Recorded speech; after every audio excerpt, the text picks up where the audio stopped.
All right, y'all, welcome back. I'm Shayna Cersei. I'm so excited to paint with you today. So this video is going to be one of two videos. Now, you can watch this one all by itself and just take away what you learned from this and move on, or you can combine it with the second video. So we are going to be talking about complementary colors and mixing colors using complements. And these two videos kind of complement each other, if you will. So we're in the complementary theme. Oh no, I've dropped my painting. Hold on. Okay.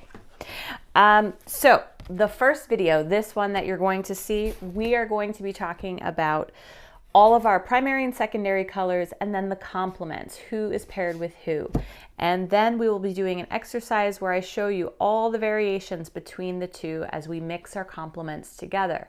And this knowledge and information we will use for video 2 to create an actual painting. That one you can see here. I'll put it up on the screen.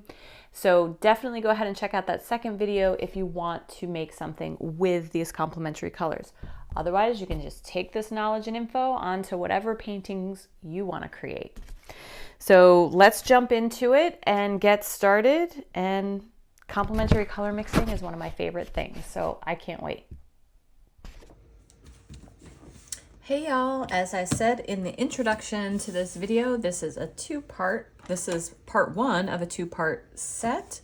And the second video is actually painting this little whimsical kind of fairy tale landscape, a little castle in the background, where we are going to be using complementary colors to mix neutrals or to desaturate our original colors a little bit. So let's get into the mixing part. What colors do I need and how do I use complementary colors to make other colors?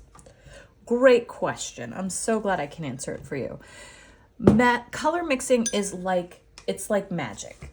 Once you learn the basic principles of color mixing, you are going to unlock so many opportunities to really diversify your palette without buying hundreds maybe, of different individual colors out of tubes. So first step, you have to know your primary colors.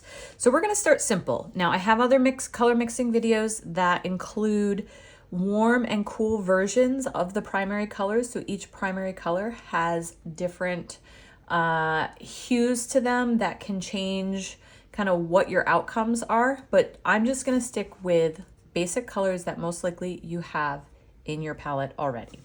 So I'm going to use a warm yellow. Mine is from my core palette. It's called Diarylide yellow, but any warm yellow, a gamboge yellow, would work well for this. I'm also going to use magenta. You could also use permanent rose or another magenta pink color. This will be our red. So our last color is going to be phthalo blue. So these are the ones I chose for this particular video. Now there are other types of blues, reds, and yellows that will get you different results, still creating the same secondary colors and same complementary mixes. However, the overall tone and quality of the individual colors will be a little bit different. Starting with these, a lot of people have these colors in their palette already or something very similar to them. So if we start with these, you're going to, let's put these down here. We're going to make a little color wheel and then we're going to swatch out some complementary mixes. So first we have our yellow, and I'll do my best to make this an actual wheel up in the corner here. We have our magenta here, and we have our phthalo blue over on this side. So we have this little triangle of colors. And now in between each of these, to round out our circle, when you mix yellow and magenta, what do you get? You're going to get an orange. So red and yellow make orange. Magenta and yellow also make orange. I'm going to use this one right here. And depending on how much of each color you use, it'll make it more of a reddish orange or more of a yellowy orange. And then magenta and blue, or red and blue, make purple. And again, depending on how much of one or the other. So here you can see I have two very different purples, both mixed with magenta and blue. I'm gonna put a little bit more of this over here to kind of get something in between. And we have our purple. And then lastly, we have our blue, our Phthalo Blue, and our Diarylide yellow, or Gamboge yellow, or warm yellow. And these are gonna make green. This is gonna be more of a sap green. And that's because our warm yellow has a lot of red in it, and our cool blue has a lot of green in it. And you'll learn in just a moment what that does when red and green mix together. They cancel each other out. Okay, so this is our mini little color wheel with our primary colors, yellow, magenta, blue, our secondary colors, green, orange, and purple. Now to find our complementary colors, they live across the color wheel from each other. So red and yellow, blue and orange, and magenta and green, or red and green. Okay, so those are our matching complementary colors. When you put them next to each other, they complement each other. They make each other look more bright and vibrant. But when you mix them together, they neutralize each other or start to cancel each other out till you get a gray or brown color. If you mix everything together, you're going to get black. Okay, so with that being said, let's do some color mixing. Now, what is important to know is that this is a spectrum. So if I start with purple and add just a tiny bit of yellow, I'm going to move to here. Add a little more yellow, until I'm starting to be a more yellow color than a purple. And I'm just going to have a desaturated version of yellow. So it is a spectrum all the way across, and that's the same for all of these colors. So that's what we're going to try to demonstrate a little bit today. So let's take our pair of purple and yellow. Now, in my other video where I actually paint this, I did use convenient secondary colors. So I didn't start with just a primary palette, but I used a Dioxazine Purple, a Sap Green, and a transparent Pyrrol orange, which are very similar to these colors that you get mixed. It just happens to be, I already have them sitting in my palette, okay? So either way you want to do it, you want to mix up your secondaries, or if you already have secondaries in your palette, great. But you don't need much more than that, primaries and secondaries, to get all different kinds of colors, hundreds of different options. So let's take our purple and our yellow. So I'm going to start, and I'm going to bring them out over here. So I'm going to start with my purple. So here, I'm going to pull Dioxazine Purple out of my palette. Just so you can see what I started with. So I have Dioxazine Purple here. Add a little bit of water just so you can actually see it doesn't look black. As it dries, it will start to look more purpley. All right, so what happens when I add just a little bit of yellow to my purple? It starts to desaturate just a bit. And then I'll add a little bit more yellow. That was a lot of bit more yellow, but I use all this purple in here. So we're getting a different tone or quality. It's not quite as bright and vibrant as this. It's taking kind of the bite out of that really saturated quality. Even more purple. So this is starting to look more of a brownish gray purple. Still kind of on the purple side. We haven't flipped to yellow yet, but we're getting there. Here's another version, and we're just gonna keep, and this is a really strong color, Dioxazine Purple. So it definitely takes some strong yellow. So you can see here, we're starting to flip to become more yellow than purple. So, and here's where it'll really start to unfold. Let's add a little water. And this is much more yellow, and so on and so forth until we get, we'll add one more round, and then we'll go to straight yellow. And now we're in just warm yellow territory. So you can see all the variations in between. And this is just such a fun exercise to do because you can see there are so many different versions, and that's just with these two colors. If you start to pull in any of the other colors, it will really change the tonality and the color overall as well. All right, let's do it with blue and orange. I'm gonna start with our strongest colors here. I'm gonna start with Phthalo Blue.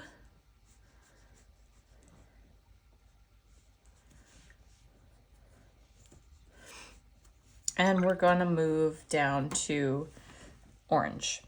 All right, so let's give myself a little mixing well over here. Phthalo Blue. And again, I'm gonna pick up one of my convenience colors. This is a transparent Pyrrol orange. So you can see here, it already makes a big difference just adding a tiny little bit of orange. We've already got quite a big jump there. I'm just gonna keep, and I think because I started out with so much purple last time, I needed quite a bit of yellow to make any difference.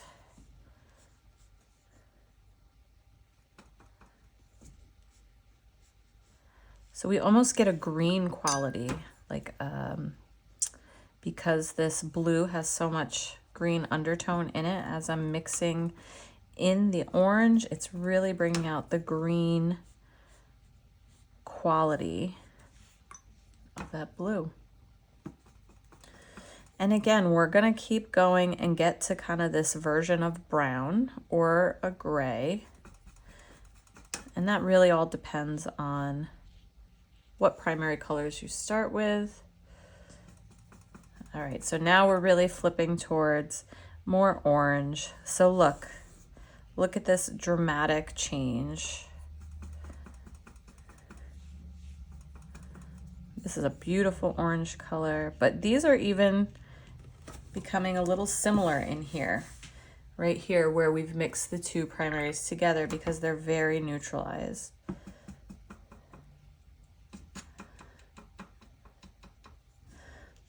And we'll do one more. So that's very, very close to orange with a little desaturation. And here's the orange that we start with.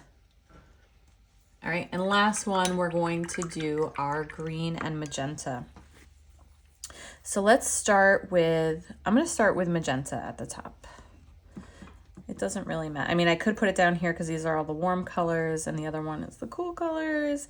I guess I should do that. I should start with green. So we'll put all the cool colors at the top and the warm colors at the bottom. So that's the other thing with complementary pairs. One is a cool color, one is a warm color in general.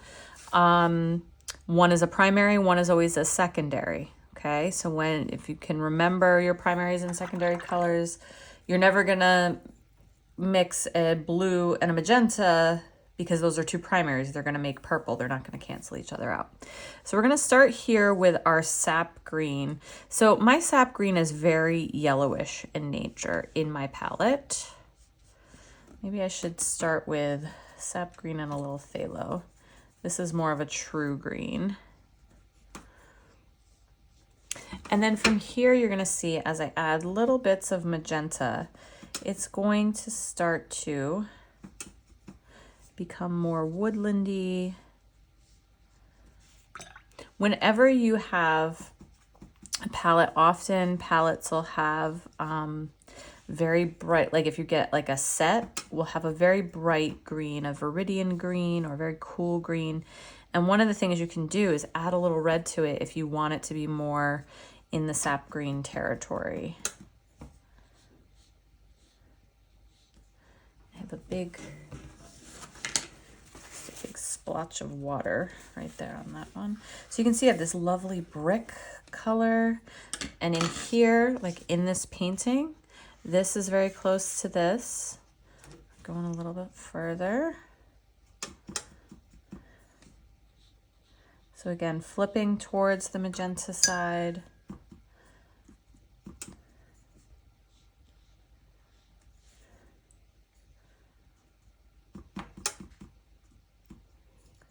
And we could get one.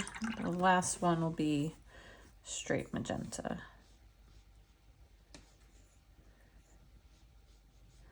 So there you can see, with our complementary colors, we have such a spectrum of all of these individual, very neutralized colors. Now, when you start to introduce a third color in there, or a neutral like Payne's gray, or start to add lots of water, you are going to get varying values of all these colors. So the possibilities are endless with the colors that you can make from just the 6. Thank you so much for watching. Now I want you to go and give this one a try.